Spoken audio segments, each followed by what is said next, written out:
ধীরে ধীরে সরকারের সব পরিকল্পনা বাস্তবায়ন করতে হবে বলে জানিয়েছেন অর্থ ও পরিকল্পনা মন্ত্রী আমির খসরু মাহমুদ চৌধুরী। তিনি জানান সরকারের পরিকল্পনায় প্রাধান্য পাবে কর্মসংস্থান। সকালে চট্টগ্রাম শাহ আমানত আন্তর্জাতিক বিমানবন্দরে সাংবাদিকদের এসব কথা বলেন তিনি। আমির খসরু বলেন, দেশে এখন একটি নির্বাচিত সংসদ হয়েছে, নির্বাচিত সরকার হয়েছে, তাই জনগণের প্রত্যাশা পূরণকেই গুরুত্ব দিয়ে সরকারকে কাজ করতে হবে। বিমানবন্দরে তাকে ফুলেল শুভেচ্ছা জানান চট্টগ্রামের নেতাকর্মীরা। সাউদি এক্সপ্রেস করবে ওভার হিটিং শেষ, ইঞ্জিন রাখে ঠান্ডা আর দিবে স্মুথ পারফরম্যান্স। Saudi lubricants.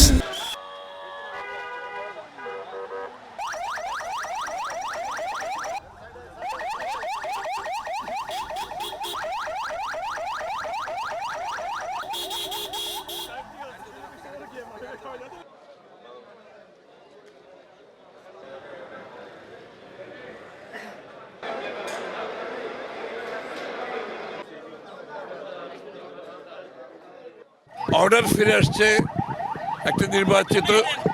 একটি নির্বাচিত সংসদ হয়েছে, সরকার হয়েছে। মানুষের প্রত্যাশা পূরণে কাজ করতে হবে সবাইকে।